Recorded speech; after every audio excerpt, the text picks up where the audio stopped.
काइज़ू number 9 ने Kafka को मार दिया।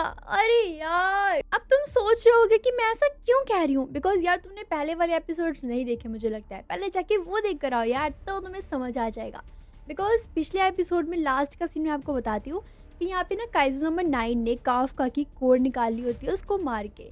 तभी यहाँ पे डिफेंस फ़ोर्स होती है वो बहुत ज़्यादा डरने लग जाती है कि यार अगर यहाँ पे काफ़्का ही नहीं रहा तो फिर हम कैसे बचेंगे? क्योंकि यहाँ पे काइज़ू नंबर 9 किस हद तक जा सकता है तुम सभी को पता है। तो यहाँ पे डिफेंस फ़ोर्स बहुत ज़्यादा डर रही होती है कि अब क्या होगा हमारा? लेकिन तभी वहाँ पे आ जाती है अपनी मीना जिसको देख के डिफेंस फ़ोर्स तो भाई बहुत ज़्यादा खुश हो जाती है कि फाइनली भाई कोई तो आया बचाने के लिए। तो यहाँ पे मीना काइज़ू नंबर 9 के उस हाथ को काट देती है और वो उस कोर को उठाती है और यहाँ पे काफ़्का को ज़िंदा कर देती है। भाई वो बचा लेती है काफ़्का को। तो फाइनली गाइस यहाँ पे एक डिफेंस फोर्स की जान में जान आ जाती है। लेकिन उसके बाद ये दोनों ही आपस में मिल जाते हैं और डिसाइड करते हैं कि हम दोनों मिलकर काइज़ो नंबर 9 को हरा देंगे। गाइस यहाँ पे तो काइज़ो नंबर 9 इन दोनों के सामने आके खड़ा हो जाता है। उसके तो दो सिर हो जाते हैं, एक तो उसका खुद का और एक काइज़ो नंबर 9 का। भाई बहुत ज़्यादा डेंजरस लग रहा होता है ये। तभी ये दोनों आपस में डिसाइड करते हैं कि हमें इसे मिलकर हराना होगा। ये बात कहते ही यहाँ पे काइज़ो नंबर 9 इन दोनों के ऊपर अटैक कर देता है। लेकिन यार वो तो अब बहुत ज़्यादा पावरफुल हो चुका होता है, तो ये दोनों तो बस उसकी अटैक्स को डॉज कर पा रहे होते हैं। हालांकि ये उसके ऊपर अटैक नहीं कर पा रहे होते। तो यहाँ पे दोनों सोचने लग जाते हैं यार आखिरकार हमें करे करे तो करे क्या। तभी यहाँ पे काफका मीना को बोलता है मेरे पास एक आइडिया है, देखो एक काम करते हैं, तुमने इसका ध्यान भटकाओ और तभी मैं मौका देख के इसकी कोर निकाल लूंगा। तभी हम इसको हरा सकते हैं, अदरवाइज बहुत मुश्किल हो जाएगा। तभी यहाँ पे अपना काफका यहाँ पे काइज़ो नंबर 9 के सामने जाता है, उसको जोर से पंच मारता है। लेकिन लेकिन यहाँ पे काइज़ो नंबर 9 उसके अटैक्स को काफी अच्छे से डॉज कर लेता है। उसका तो भाई वो बाल भी बांका नहीं कर पाया होता। लेकिन ये मौके का फायदा उठा के यहाँ पे मीना अपनी गन से उसके ऊपर अटैक करने लग जाती है। तभी यहाँ पे काफका भी सोचता है हाँ ये बिल्कुल सही कर रही है मीना। अभी यहाँ पे काफका तो और ज्यादा उसे पंगे लेने लग जाता है, उसको ऊपर अटैक्स करता है ताकि उसका ध्यान पूरा का पूरा उसके ऊपर जाए। तभी यहाँ पे मीना पीछे से अपनी गन से उसके ऊपर वार कर रही होती है। ये देख के अपना काइज़ो नंबर 9 समझ जाता है कि मुझे कुछ और करना होगा, नहीं तो ये दोनों मुझे इजीली हरा देंगे। नहीं, ऐसा नहीं होने दूंगा मैं। उसी के बाद यहाँ पे काइज़ो नंबर 9 एक ऐसा अटैक करता ना भाई कि यहाँ पे मीना और काफका ने कभी सोची भी नहीं थी। इवन यहाँ पे तो डिफेंस फोर्स भी बहुत ज्यादा हैरान हो जाती ये कैसे, मतलब ऐसा अटैक अभी तक किसी ने भी नहीं किया था। ना काइज़ो नंबर 2 ने, ना काइज़ो नंबर 8 ने, किसी ने भी नहीं। ये फर्स्ट टाइम काइज़ो नंबर 9 ने इतना खतरनाक अटैक किया था, मतलब उनकी एक्सपेक्टेशन से बहुत बाहर। तो यहाँ पे काफका समझ जाता है कि ये पूरे फुल गुस्से में है और ये सिर्फ सिर्फ काइज़ो नंबर 9 की पावर्स को ही नहीं यूज कर सकता है, ये तो काफी सारे काइज़ोस की पावर्स को यूज कर सकता है।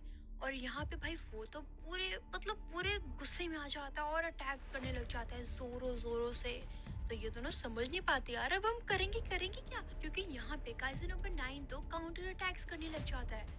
वो तो भाई मीना को एक मुक्का मार के जोर से बहुत दूर फेंक देता है और यहाँ पे काफका को उसको उठा के तो बिल्डिंग पे दे मारता है भाई। उसी के बाद यहाँ पे अपना काफका बैकअप प्लान रिवील करता है भाई।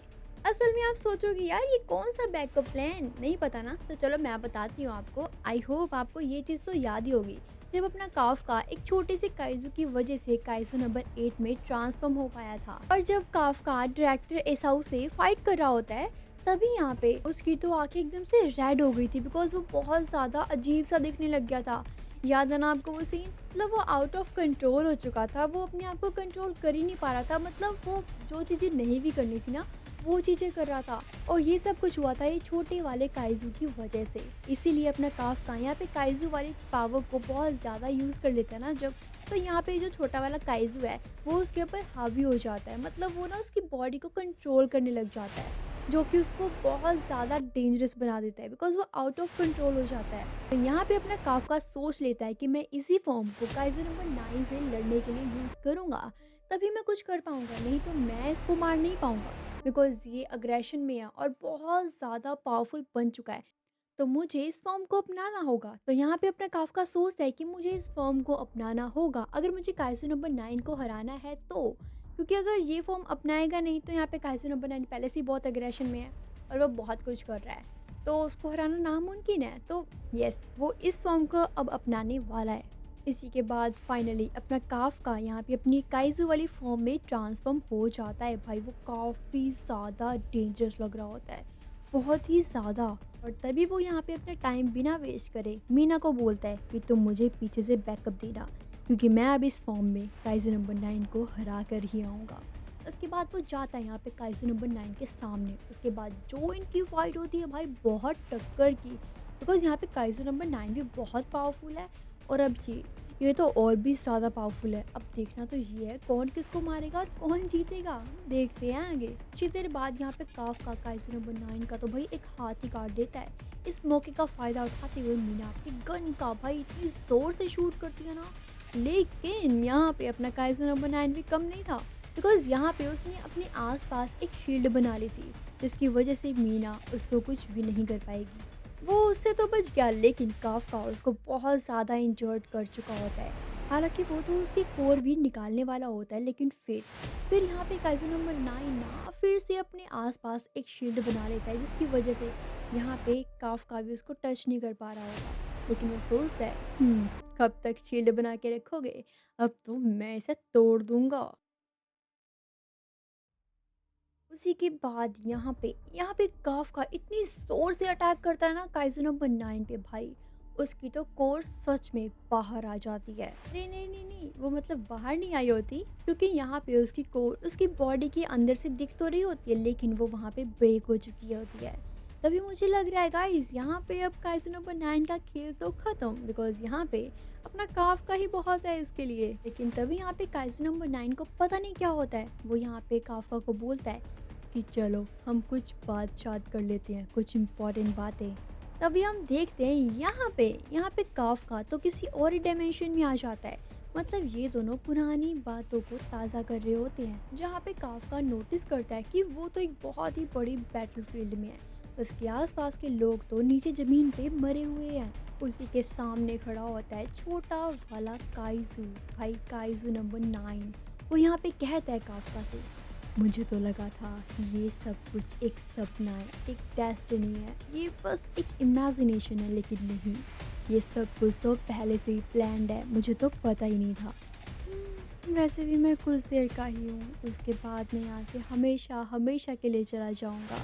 लेकिन मेरी एक ख्वाहिश थी कि मैं इंसानों को समझूँ, उनके बारे में जानूँ सब कुछ, बिकॉज़ इंसान सच में बहुत ज़्यादा इंटरेस्टिंग है। लेकिन तभी यहाँ पे काफ़ा कहता है, हाँ, तुम्हें क्या लगता है तुम्हारी मीठी-मीठी बातों से मैं तुम्हें छोड़ दूँगा? बिल्कुल भी नहीं। ज़रूर इसमें कोई ना कोई तुम्हारी चाल ज़रूर सी होगी। लेकिन तभी काइज़ू नंबर 9 बोलता है, नहीं, मैं अब क्या करूँगा? मेरे पास तो कुछ भी नहीं बचा है। मेरे पास तो बस कुछ सेकंड्स बचे हैं, जिसमें मैं तुमसे बातें करना चाहता था। फिर यहाँ पे काफ़्का बोलता है, अच्छा ऐसी बात है, तो तुम्हारे पीछे से ये क्या अजीब-सा निकल रहा है? तो तभी हम देखते हैं यहाँ पे काइज़ू नंबर 9 तो मर चुका होता है, लेकिन उसकी बॉडी में से कुछ अजीब-सा बीस्ट-सा मतलब कुछ डेंजरस सा निकल रहा होता है। और वो पता है क्या बोलती हैं? कि काइज़ू नंबर 9 की कोर तो टूट चुकी है और अब जो चाहें वो हम कर सकते हैं। भाई, एक प्रॉब्लम ख़त्म नहीं हुई, दूसरी प्रॉब्लम आ गई। अब ये कौन-सी बड़ी नई अजीब-सी चीज़ है? भाई इसको तो हम आगे एपिसोड में कवर करेंगे, लेकिन अगर आपको वीडियो अच्छी लगे तो वीडियो को लाइक ज़रूर से कर देना।